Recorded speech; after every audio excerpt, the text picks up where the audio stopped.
Desa Sukaara terletak jauh dari jalan raya utama, tersembunyi di balik hamparan sawah kering dan hutan karet yang selalu berdesis saat malam turun. Di desa itulah tinggal seorang perempuan bernama Marni. Perempuan parubaya dengan mata cekung namun tatapan tajam, seperti pisau yang diasah setiap subuh. Marni dikenal sebagai perantara. Orang-orang percaya tubuhnya dihuni oleh sosok leluhur perempuan bernama Dayang Ratna, roh penjaga tanah yang diwariskan turun-temurun dalam garis keluarga perempuan. Setiap kali Marni duduk bersila, mengenakan kain hitam, dan mulai menggoyangkan kepalanya perlahan, suara yang keluar dari mulutnya berubah. Berat, dalam, seolah berasal dari sumur tua. Tim dokumenter dari kota datang untuk merekam kehidupannya. Mereka ingin membuktikan bahwa tradisi spiritual di pedalaman masih hidup. Mereka menganggap ini hanya cerita eksotis. Budaya, warisan. Mereka membawa kamera mahal dan mikrofon sensitif.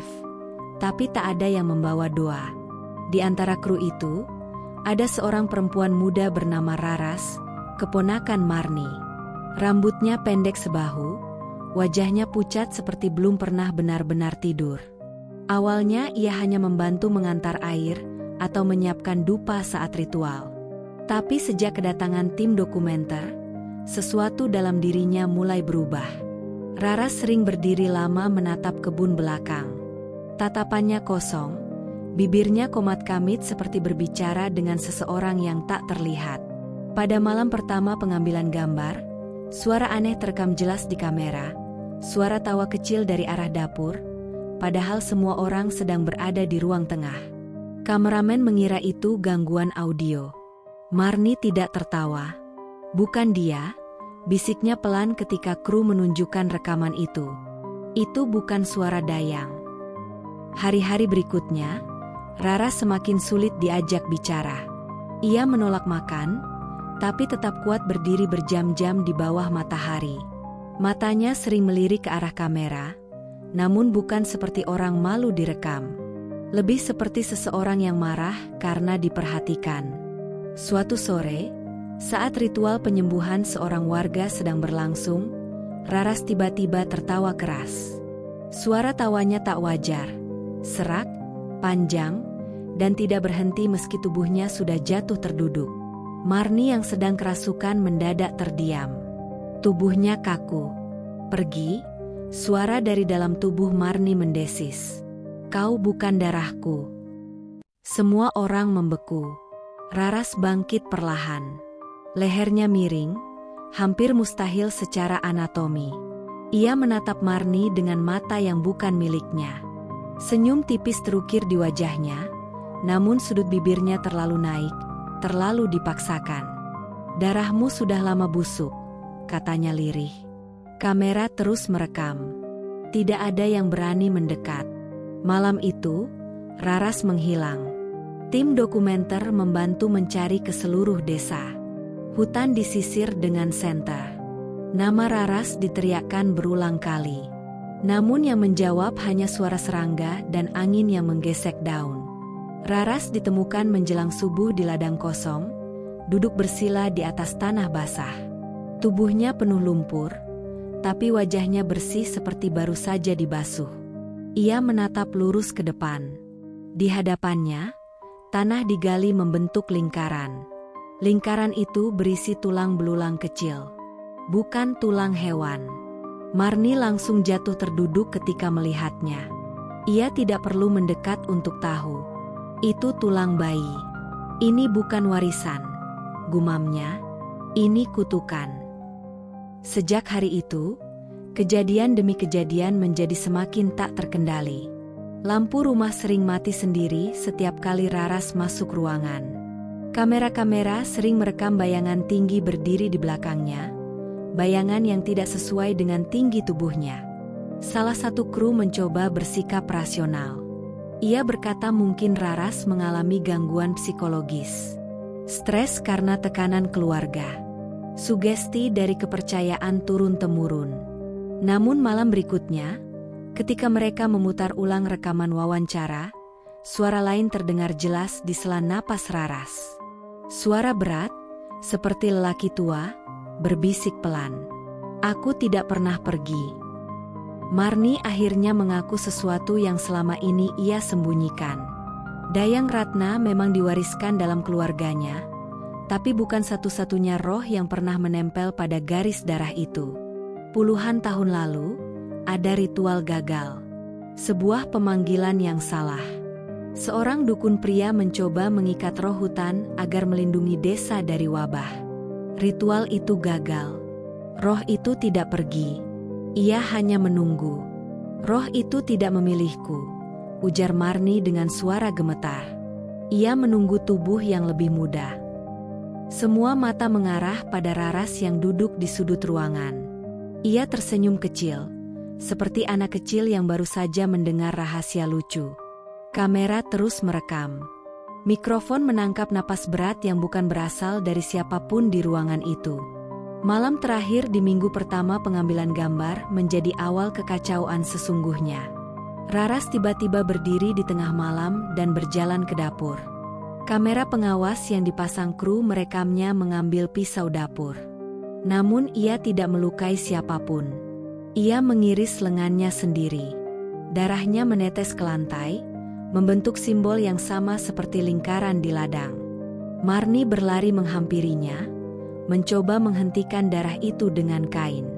Namun Raras tertawa.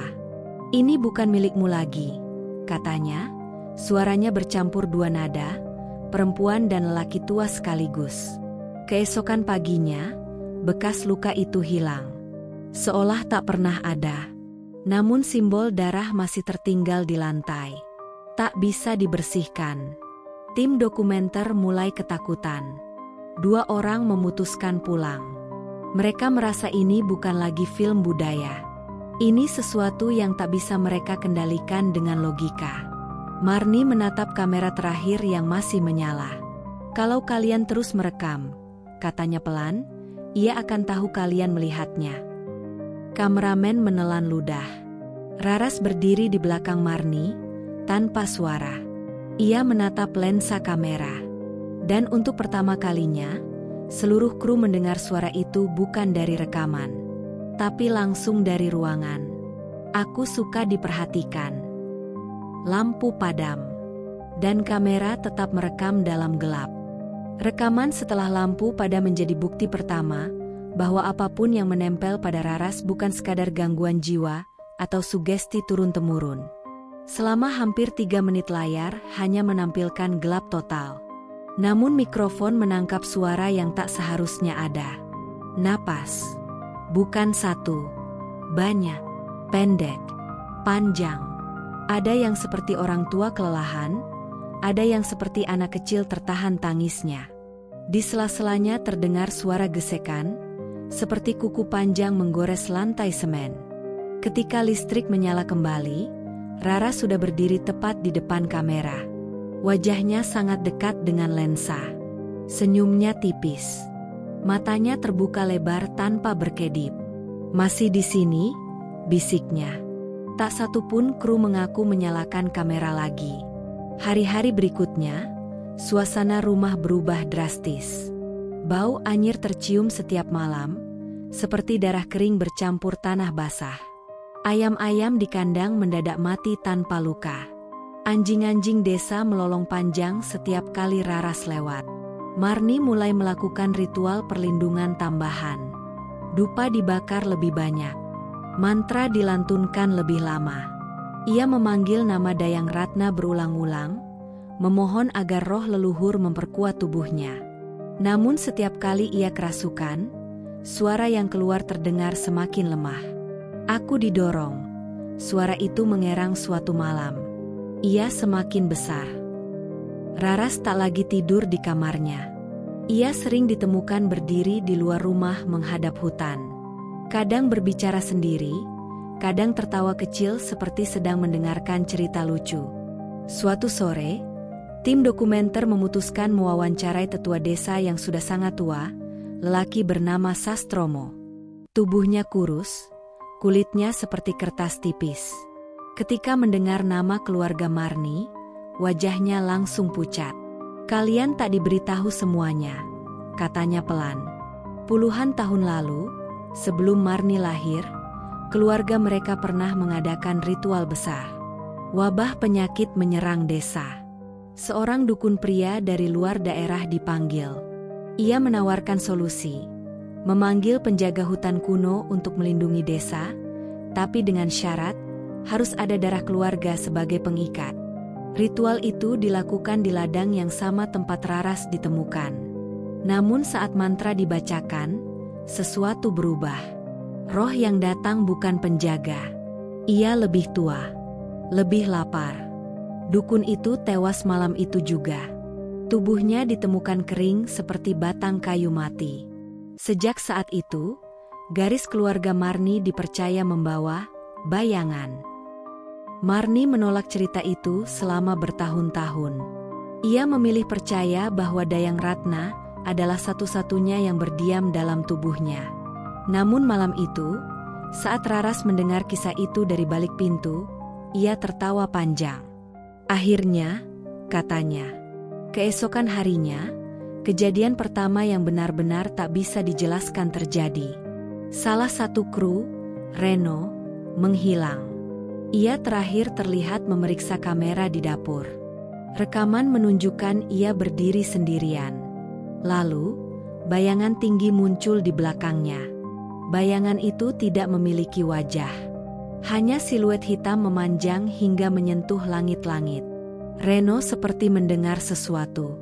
Ia menoleh perlahan. Rekaman berhenti. Tubuh Reno ditemukan di sumur tua belakang rumah. Ia masih hidup, tapi tak bisa berbicara. Matanya kosong. Ketika dokter desa mencoba memeriksanya, Reno hanya mengulang satu kalimat pelan.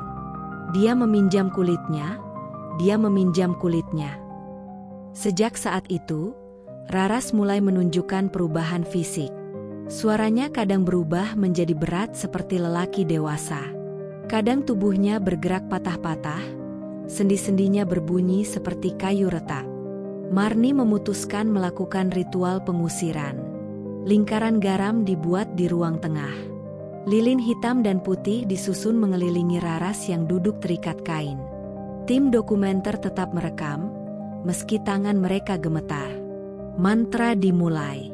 Asap dupa memenuhi ruangan. Suara Marni berubah, keras dan bergetar. Ia memanggil roh leluhur, memerintahkan entitas gelap keluar dari tubuh keponakannya. Raras menjerit. Namun jeritan itu tak terdengar seperti perempuan muda. Itu suara berat dan bergema, seperti berasal dari rongga gua. Ini rumahku. Suara itu bergema dari tubuhnya. Darah ini dijanjikan. Lilin-lilin padam satu persatu tanpa angin. Tali yang mengikat Raras terlepas sendiri. Tubuhnya melayang beberapa senti dari lantai, cukup rendah untuk membuat semua orang ragu apakah mereka benar-benar melihatnya. Marni berteriak memanggil Dayang Ratna. Untuk sesaat, suara lain muncul dari dalam tubuh Marni, lemah namun tegas. Pergi. Suasana membeku. Raras jatuh keras ke lantai. Tubuhnya kejang. Darah mengalir dari hidungnya, membentuk simbol yang sama seperti di ladang. Namun ritual itu gagal. Karena ketika Raras membuka mata lagi, kedua matanya tak lagi hitam. Putih seluruhnya. Ia tersenyum perlahan. Sekarang aku tak perlu bersembunyi. Malam itu menjadi titik balik. Beberapa warga mulai sakit mendadak. Seorang anak kecil mengaku melihat paman tinggi tanpa wajah berdiri di sudut rumahnya. Marni akhirnya menyadari sesuatu yang lebih mengerikan. Roh itu tidak hanya ingin tubuh Raras. Ia ingin garis keturunan berakhir. Ia ingin semua darah keluarga itu habis, agar tak ada lagi yang bisa mengusirnya. Tim dokumenter terpecah. Sebagian ingin pergi. Sebagian merasa ini adalah rekaman terbesar dalam karir mereka. Ambisi dan ketakutan bercampur menjadi satu. Sementara itu, Raras duduk tenang di teras rumah menjelang tengah malam. Ia menatap kamera terakhir yang masih menyala. Besok, katanya pelan, kalian akan melihatnya lahir. Langit malam tiba-tiba bergemuruh tanpa awan. Dan dari dalam hutan, terdengar suara langkah berat. Sesuatu sedang mendekat. Malam setelah ancaman itu diucapkan, Desa Sukaara terasa seperti ditahan napasnya sendiri. Udara berat. Hening terlalu dalam. Tim dokumenter hampir seluruhnya berkumpul di ruang tengah rumah Marni. Kamera utama dipasang menghadap pintu, kamera kedua mengarah ke Raras yang duduk bersila di lantai tanpa ikatan. Tidak ada yang berani menyentuhnya lagi. Ia tampak tenang. Terlalu tenang. Marni duduk berhadapan dengannya, membawa mangkuk berisi air bunga dan sebilah keris tua yang selama ini tak pernah ia gunakan. Tangannya gemetar, tapi matanya keras. Untuk pertama kalinya, bukan rasa takut yang mendominasi wajahnya, melainkan keputusan. Kalau kau lahir malam ini, katanya lirih, kau lahir tanpa darah kami. Raras tersenyum tipis. Atau kalian mati semua. Tepat tengah malam, suara dari hutan itu kembali terdengar. Langkah berat, perlahan, mendekat. Tanah di luar rumah bergetar halus, seperti diinjak sesuatu yang besar tapi tak terlihat. Lampu berkedip. Kamera merekam bayangan tinggi melintas di jendela. Lebih tinggi dari pintu. Tidak memiliki kepala yang jelas, hanya bentuk gelap memanjang, seperti kabut padat berdiri tegak. Tiba-tiba Raras menjerit. Tubuhnya melengkung ke belakang dengan sudut yang mustahil. Tulang punggungnya seperti dipaksa membentuk busur. Dari mulutnya keluar cairan hitam kental yang menetes ke lantai. Marni mulai membaca mantra terakhir. Mantra yang tak pernah ia ajarkan pada siapapun. Mantra pemutus garis darah. Air bunga dipercikan ke wajah Raras. Jeritannya berubah menjadi tawa berat. Dayangmu sudah lemah. Suara itu bergema. Ia sudah lama ingin keluar. Mendadak tubuh Marni tersentak. Matanya memutih. Suara lain keluar dari tenggorokannya. Lembut, perempuan, tua. Aku masih di sini. Angin berputar di dalam ruangan tanpa sumber. Dupa beterbangan. Lilin menyala kembali sendiri. Dua suara kini saling berbicara melalui dua tubuh berbeda. Aku dijanjikan, desis entitas gelap dari tubuh Raras. Janji itu salah, jawab suara leluhur melalui Marni. Ia dipanggil tanpa restu. Tubuh Raras terangkat lagi, kali ini lebih tinggi. Rambutnya menjuntai ke bawah seperti tirai hitam. Dari perutnya terdengar suara retakan, seperti sesuatu berusaha keluar dari dalam. Kru dokumenter mundur panik. Salah satu kamera jatuh tapi tetap merekam. Marni bangkit, meski lututnya gemetar. Ia menggores telapak tangannya sendiri dengan keris tua. Darah menetes ke mangkuk air bunga. Aku kembalikan darah ini, teriaknya. Ia menyiramkan air bercampur darah ke arah Raras. Untuk sepersekian detik, bayangan tinggi di jendela masuk ke dalam ruangan. Semua orang melihatnya kini. Sosok itu bukan manusia. Tubuhnya kurus memanjang, kulitnya seperti tanah basah, wajahnya kosong tanpa mata, hanya cekungan gelap. Ia berdiri tepat di belakang Raras. Tangan panjangnya menyentuh bahu gadis itu. Dan saat itulah Raras menjerit dengan suara paling manusiawi sejak semuanya dimulai. Bibi, tolong. Suara itu membuat Marni ragu. 1 detik saja. Dan detik itu hampir menjadi akhir. Bayangan itu menekan lebih dalam. Perut Raras membuncit, seolah ada sesuatu bergerak di dalamnya. Marni sadar, roh itu tidak ingin sekadar menghuni tubuh. Ia ingin dilahirkan melalui tubuh itu. Tanpa berpikir panjang, Marni menusukkan keris ke lantai tepat di tengah simbol darah yang selama ini tak bisa dibersihkan. Lantai retak. Simbol itu seperti tersedot ke dalam celah. Suara melengking memenuhi ruangan, bukan hanya dari Raras, tapi dari segala arah. Seperti ratusan suara bersamaan menjerit marah. Bayangan tinggi itu tersentak. Tubuhnya bergetar. Aku belum selesai. Suaranya menggema, kini terdengar dari dinding, dari langit-langit, dari bawah lantai. Marni menggenggam tangan Raras yang kini jatuh terkulai. "Tidak akan pernah," bisiknya. Cahaya dari lilin membesar, menyilaukan. Kamera-kamera menangkap distorsi aneh. Gambar terlipat, warna berubah negatif, suara pecah seperti kaset tua terbakar. Dan tiba-tiba, sunyi. Lampu menyala stabil. Udara kembali normal. Raras terbaring lemas di lantai, napasnya pelan tapi stabil. Perutnya kembali rata. Matanya tertutup. Bayangan tinggi itu menghilang. Namun bukan berarti ia musnah. Keesokan paginya, dua kru memutuskan pergi tanpa pamit. Reno yang sebelumnya kehilangan suara tiba-tiba bisa berbicara lagi, tapi ia tak ingat apapun tentang malam-malam terakhir. Rekaman malam itu menjadi bukti paling mengerikan. Namun ada bagian yang hilang. Tepat saat sosok tinggi muncul jelas di depan kamera, gambar berubah menjadi statis total selama 8 detik. 8 detik yang kosong. Marni duduk di teras, wajahnya tampak jauh lebih tua.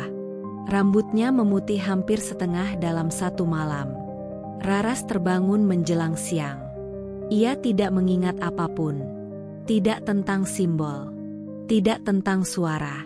Tidak tentang sosok tinggi. Namun ketika ia berdiri dan berjalan ke cermin, ia terdiam cukup lama. "Kenapa?" tanyanya pelan. Di belakang pantulan tubuhnya, sesaat, hanya sepersekian detik, terlihat bayangan tinggi berdiri jauh di sudut kamar. Bukan di dunia nyata. Hanya di cermin. Raras berkedip. Bayangan itu hilang. Di luar rumah, hutan kembali sunyi seperti biasa. Tapi di ladang tempat tulang-tulang kecil ditemukan, tanah kembali membentuk lingkaran tipis dengan sendirinya. Seolah ada sesuatu di bawah sana yang belum benar-benar pergi. Dan kamera terakhir yang belum dimatikan masih merekam.